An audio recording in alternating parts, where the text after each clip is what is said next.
पुण्यात्मा हो, आप इतने पुण्यकर्मी प्राणी हो कि जन्म जन्मांतर की भक्ति के ये दो प्रकार की कमाई होती है, धन होता है। एक तो दान और धर्म और यज्ञ का किया हुआ जो दान होता है, धर्म पुण्य होता है, आपका धन होता है, भक्ति धन होता है। उससे तो आप सेठ बन जाते हो और अच्छी व्यवस्था आपके घर की होती है, जिसने जैसा दान किया हुआ होता, पूर्व जन्मों में धर्म किए हुए थे। कार भी हैं, कोठियां भी हैं उनके पास। और दूसरे वो हैं बिल्कुल मजदूर हैं, गरीब हैं या मीडियम साइज के हैं, वो भी शरण को ग्रहण किया इन्होंने, परमात्मा की शरण मिली है। तो आपका और उन सेठों का भक्ति का धन तो बराबर है। जो नाम की कमाई का जो धन है भक्ति का, वो तो बराबर है।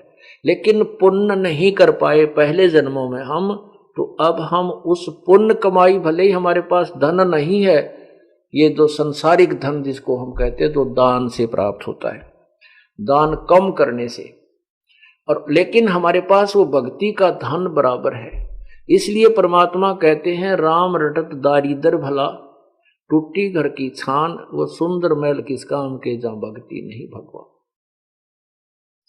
तो आप दोनों की जो वो सेठ हैं, जो पैसे वाले हैं, कारों वाले हैं, और एक मजदूर है, रिक्शा चलाता है, मजदूरी करता है, उन दोनों को शरण प्राप्त हुई है। तो आपके जो भक्ति वाले जो पुण्य है वो बराबर हैं, वो कमाई दोनों की समान है।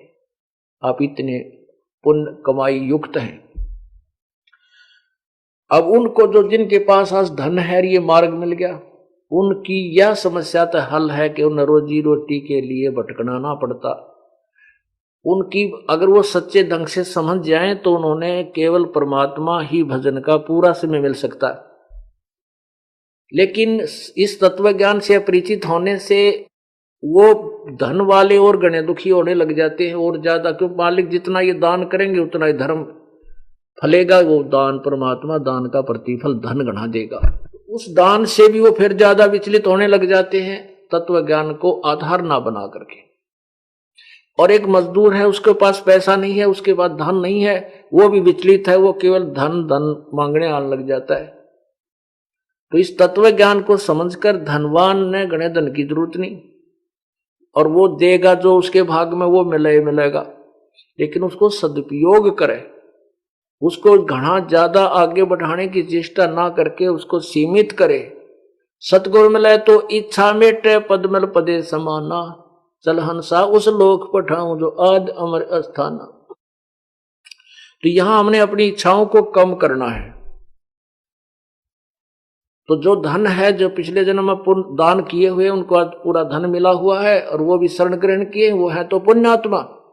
और वो मजदूर भी पुण्यात्मा, सिमिलर, उनका एक जैसा सतर है भक्ति का, लेकिन दान में अंतर रहा। तो अब परमात्मा ये बताना चाहते हैं कि कबीर परमेश्वर बिल्कुल एक ऐसी स्थिति में रहे, एक झोंपड़ी में, और कपड़ा बुना करते थे। और कबीर परमात्मा से निर्धन दारिदर कोई भी काशी में नहीं था। उन्होंने इसलिए ये लीला की थी कि कोई ये ना सोचे कि जिनके पास घना धन है, घना धर्म करने के लिए पैसा है, केवल वही पार होंगे, हम गरीब नहीं हो सकते। परमात्मा कहते हैं दोनों ही पार होंगे। एक के पास 20 लाख रुपए की इनकम है महीने में, और वो महीने में 1 लाख दान करे है, और महीने में साल में 10 लाख या 12 लाख कर दिया, उसको कई करोड़ का इनकम है, वो भी दान है। और एक गरीब आदमी है, मजदूरी करता है, वो भी साल में 2-3 पाठ करा देता है।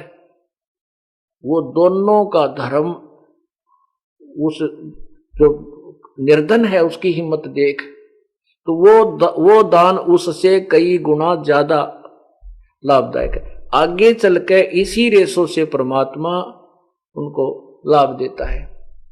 तो कहने का भाव ये है कि अब हमने पार होना है, और इस विचार से को भी आधार बनाना है। जैसे मान लीजिए इस जन्म में ना पार हो सके, अब तो ये हजारों वर्ष चलेगा ये मार्ग, और आपका फिर जन्म हुआ, आपको ये त्यार मिलेगी मलाई बड़ी बढ़ाई, और उसमें आपने जो धर्म पुण्य कर रखा है ये आपको मिलेगा। तो आपकी रोजी रोटी का समाधान तैयार पाओगा, फिर केवल भक्ति भक्ति करनी शेष रह जाओगी। तो इसलिए हमने अपने किसी भी पॉइंट को लूज नहीं रहने देना। पार बसावा जितनी समर्थता हो हिम्मत सी करके दान भी करे और भक्ति भी करे। इस प्रकार हम परमात्मा प्राप्त करेंगे और फिर सदा के लिए जन्म मृत्यु के रोग से छुटकारा पाएंगे। बोलो सतगुरुदेव की।